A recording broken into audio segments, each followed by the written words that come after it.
Like, share, and subscribe to my channel, Mr. Mind Average. appear to be significant but are really stupid.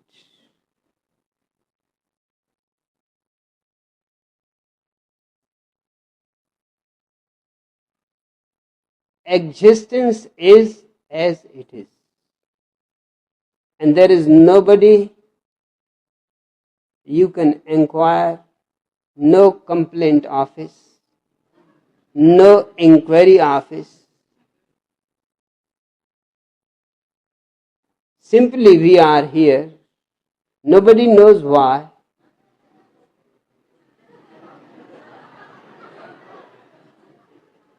So let us make this time as good as we can. Why bother about unnecessary things? Just enjoy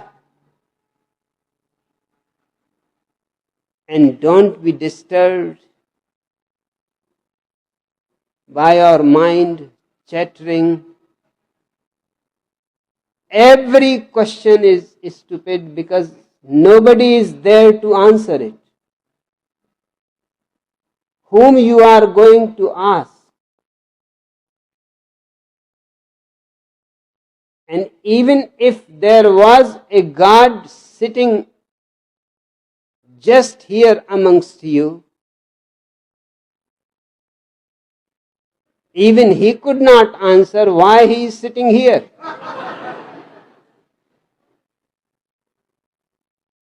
And you could not ask him why you created the world. He will say, why not?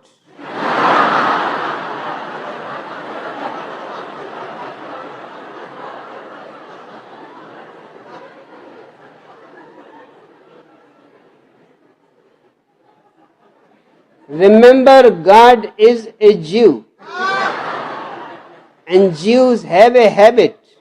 You ask a question and they will answer it by another question. You ask why you created the world and he will ask, why are you asking? Who are you?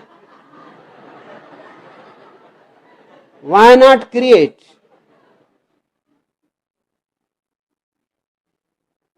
It is impossible to find anybody authoritative who can answer why you are here. Everything seems to be perfectly good. There is no need to be unnecessary being fussy. Why I am here, why you are here.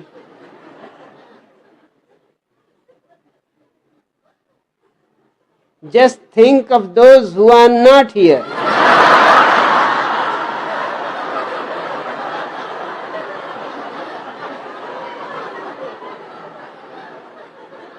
Has never been here, will never be here. Those poor fellows, they will not have even a chance to ask.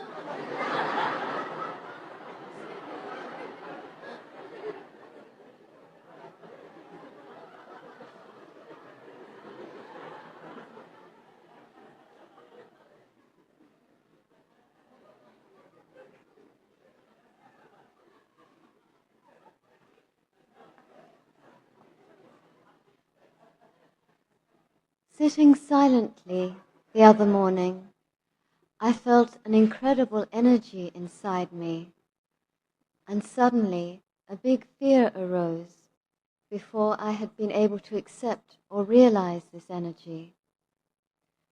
Could you help me to understand this fear? I am so afraid of my fire burning me totally. I had a glimpse of that, and my mind has stopped this process. How to become free of this fear?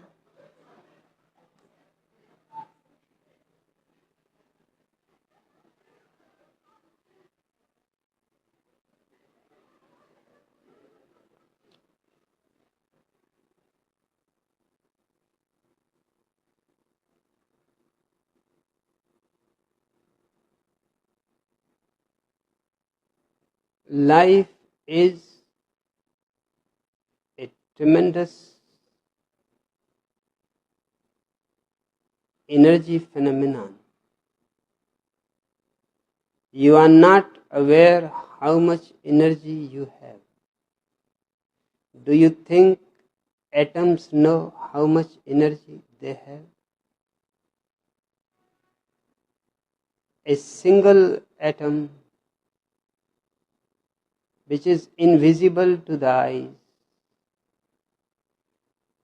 if explodes, can destroy a city as big as Hiroshima or Nagasaki. Within minutes, everything is burnt.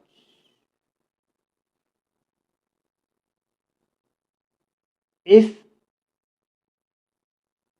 an atom of matter has that much energy,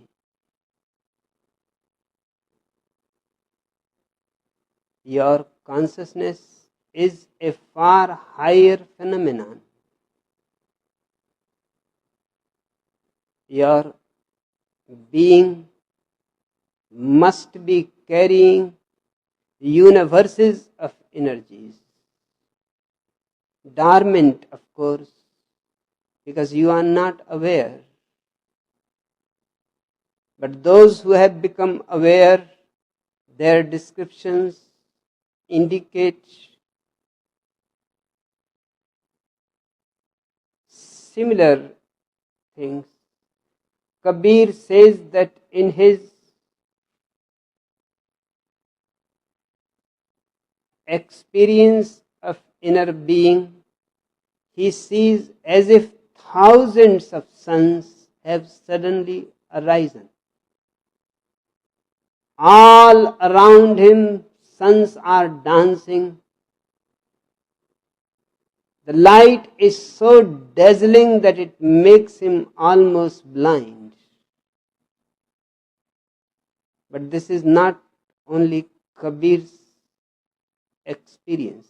Many mystics have described it the same way. Your experience is just a beginning. You felt as if you will be burnt. Don't be worried. Nobody has ever burnt in his own inner energy.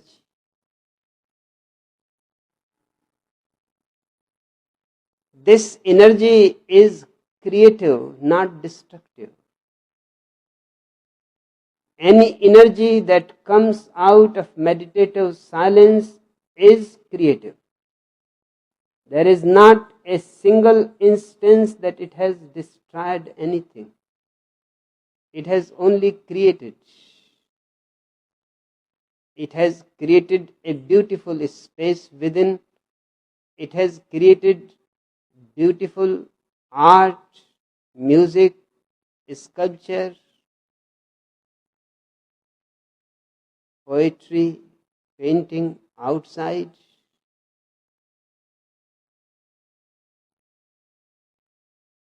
This fire is not even hot. It is very cool. I am reminded of Moses on Mount Sinai. He has gone there in search of God. And he saw a very strange phenomenon which Jewish scholars are unable to explain because it looks fictitious. He saw a fire, and within the fire a green bush,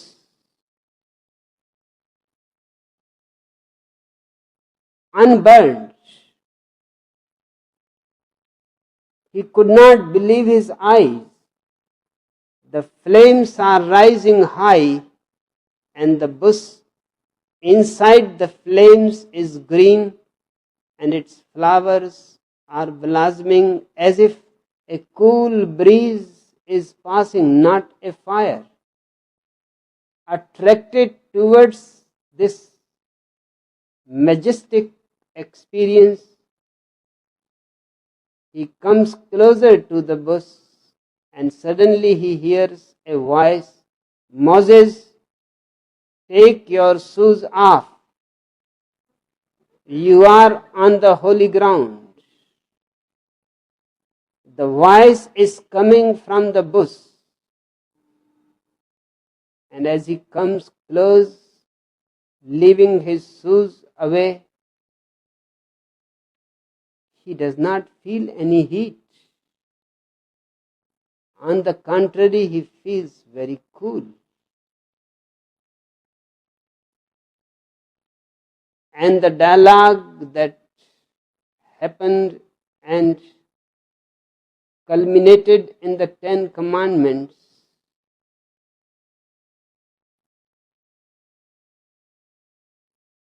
was not with a person but an invisible voice coming from that green bush.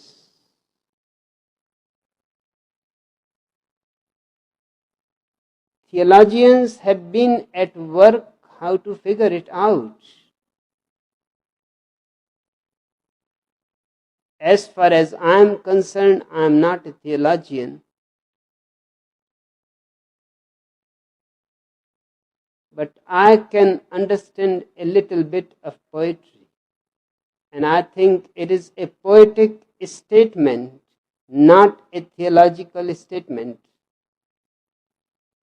Once you see it is a poetic statement, all confusion disappears. What is being said is that life or God is a cool energy, so creative, so non-destructive, that even within the fire of it, a bush will remain green and will grow and blossom. And accept this life energy,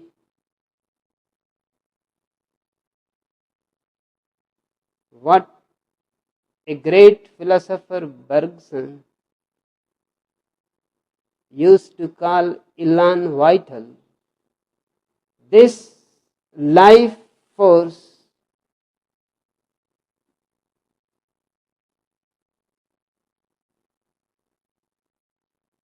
is not to be afraid of, but you have to create a communion with life energy, a dialogue,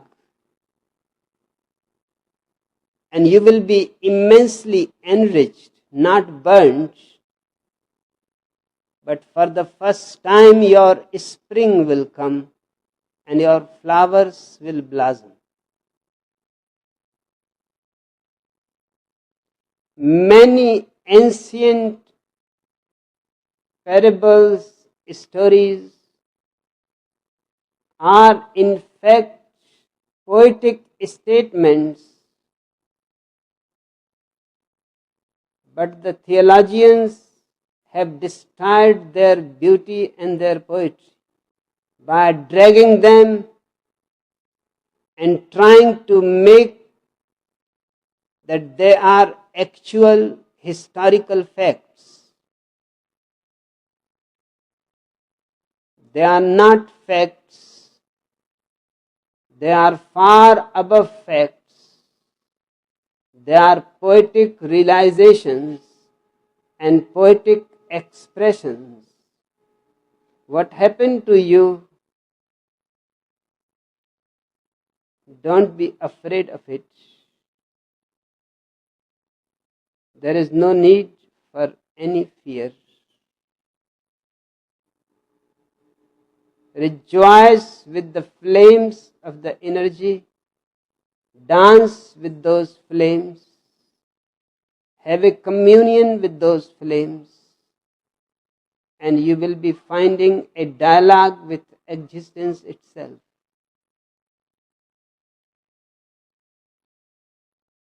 If you are afraid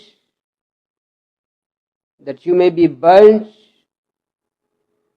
then this very fear will stop the process, will become a barrier to enter inwards into deeper realms of your consciousness.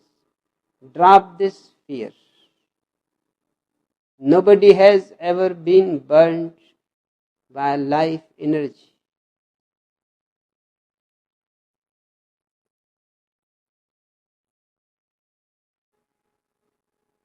One has to learn to drop fear as one enters inwards, because there is nobody except your own energy. And your own energy cannot be your enemy. In fact, even to say your energy is not right, it is the poverty of language that we have to use expressions like that. It is better to say you are the energy who is there to be burned. You are the fire itself. Those dancing flames is your very being who is going to be burnt. You are not a separate entity. It is the language that always divides and creates trouble. Drop all fear. The moment you are entering into meditation, put your fear where Moses has to leave his shoes. It is sacred ground. You are entering a temple of love, of life, of peace. There is no need of any fear. Go dancing in,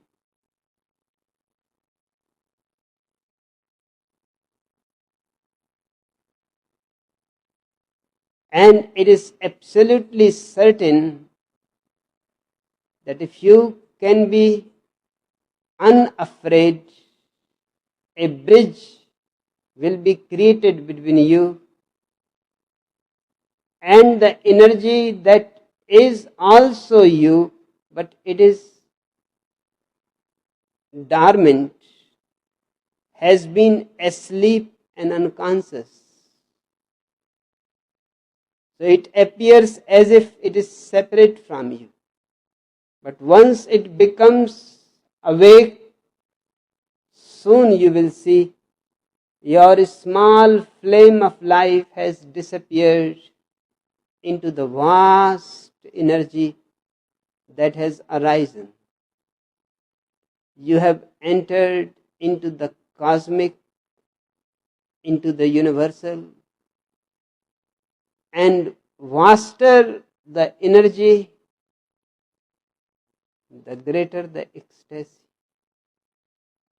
the more joy, the more blessings, the more laughter.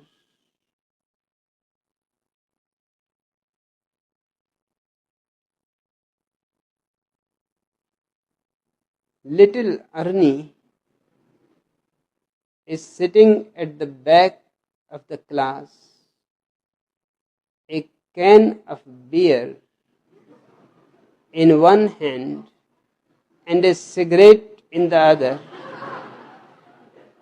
when Miss Goodbody says, "Okay, children, today we are going to play a game. I am going to say a few words about something, and you try to tell me what I am thinking about. Okay, here we go. The first thing is a fruit. It is round and it is red.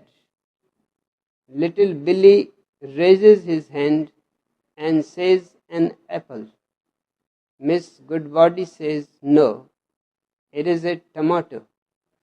But I am glad to see you are thinking. The next round is, and it is a green vegetable. Little Mary says, it is a lettuce. No, says Miss Goodbody, it is a pea. But I am glad to see you are thinking. Just then Ernie raises his hand and says, hey, teach. Mind if I ask you one? Go right ahead, says Miss Goodbody. Okay, says Ernie, I have got something in my pocket. And it is long and it is hard and it has got a pink tip. Ernie, shouts Miss Goodbody, that is disgusting. It is a pencil, says Ernie, but I am glad to see you are thinking.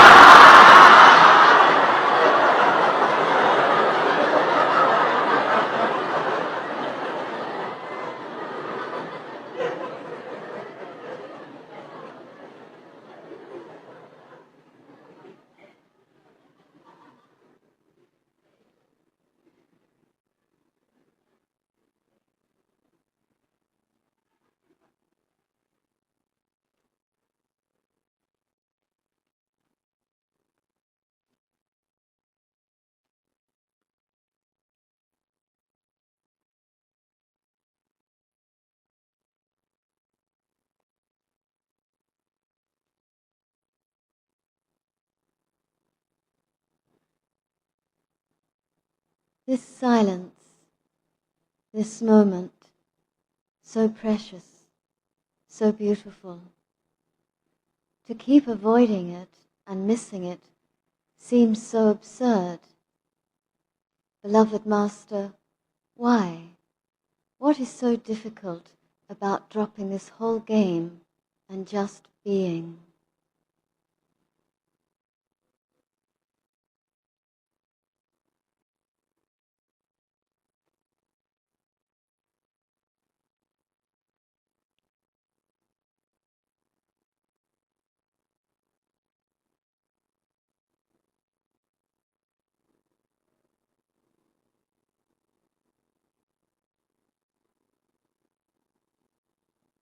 The question you have asked is beautiful. This silence, this moment, so precious, so beautiful. To keep avoiding it and missing it seems so absurd.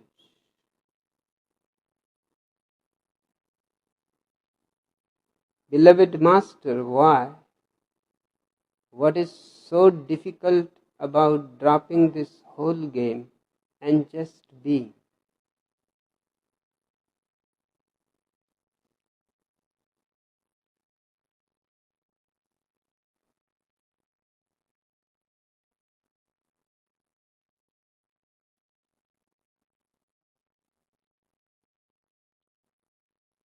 If the whole game is dropped and you remain just being, soon you will get tired of it, bored of it. The game has also its significance. Its whole significance is that it makes your being just silent a beauty. Without this game, this crowd, this noise, without this marketplace, your temple will not have the beauty that it has. Life is a dialectics. In the night you see the whole sky full of stars. Do you think in the day the stars hide somewhere? They are still where you see them in the night. But in the light of the sun, it is difficult to see them. You can see them if you go in a deep well where it is almost as dark as night.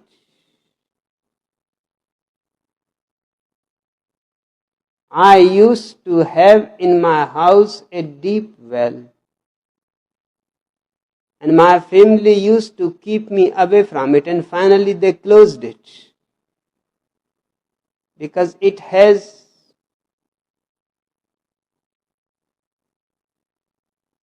chains and you could go deep into it. And whenever I could get a chance that nobody is looking at the well, I would simply go in it. There was a place from where it was almost so dark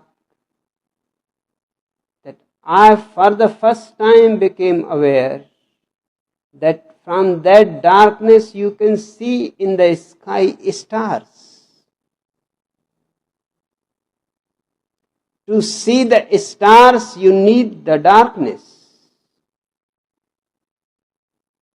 And stars are so beautiful. But they will not be there without darkness. You have to understand the beauty of darkness too. Life is so beautiful, but it will not be so beautiful if there was no death. Just think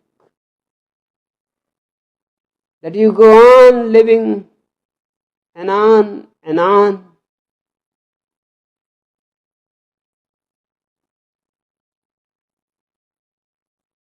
A point will come, you would like to die.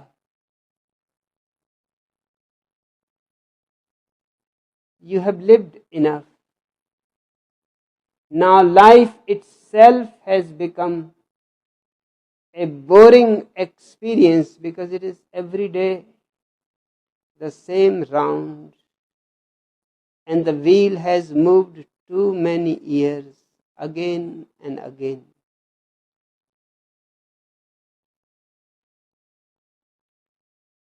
When I say life is a dialectics, I mean it exists between two polarities and both the polarities help each other. You cannot take one polarity away. If you take one away, the other will also disappear.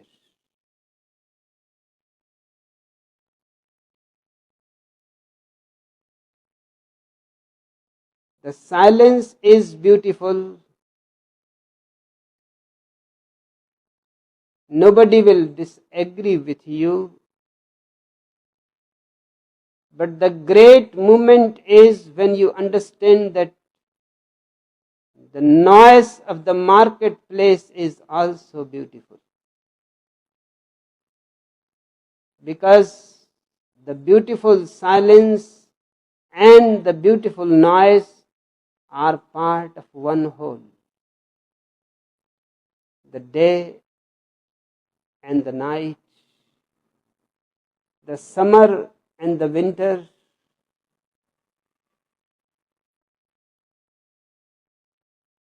the childhood and the old age,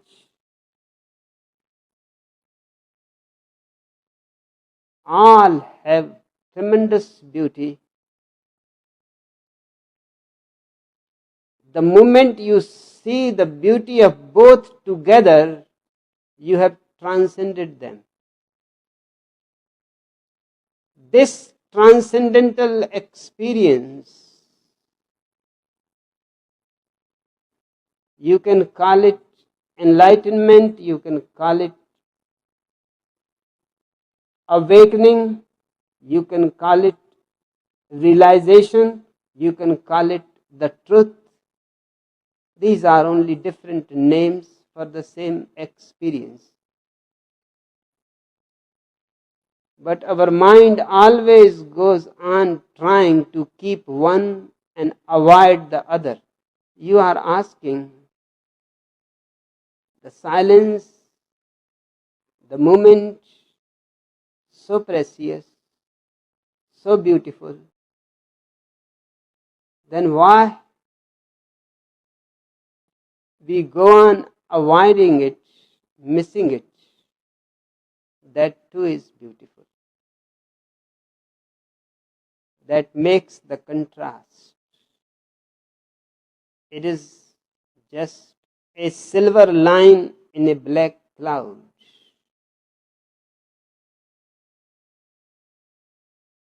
You can write with white chalk only on a black board. If you take away the blackboard, the writing will also disappear. To see this contradictoriness as complementary is to become mature, and then you don't want to drop anything, then you don't want to escape from the world. Then whatever happens, you love it. The noise has its own place,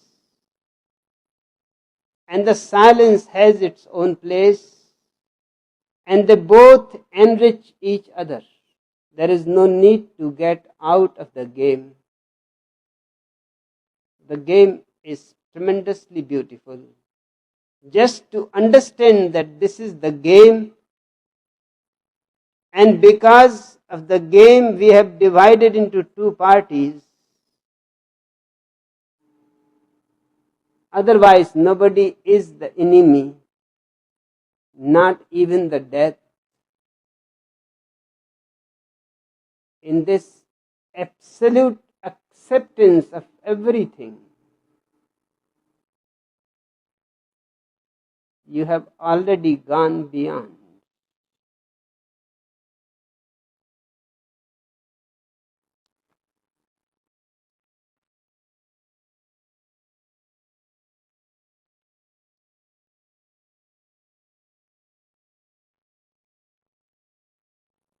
Grandma Feigenbaum takes her grandchildren shopping and leaves the house empty, except for her parrot standing on its perch by the door. The plumber arrives to fix something in the house and knocks on the door. "Who is it?" asks the parrot. "It is the plumber," replies the man. Nothing happens. The plumber knocks again. "Who is it?" asks the parrot. "The plumber," he replies. There is silence. The plumber, who has a heart condition, is getting impatient. He knocks again. "Who is it?" Squawks the parrot. "It is the plumber," he yells and collapses in a faint. Half an hour later, Grandma returns with the kids. The little girl points at the body on the ground. "Who is that?" she asks. The parrot squawks. "It is the plumber." It is a game. Let it continue. Just go on laughing and enjoying. It is the plumber.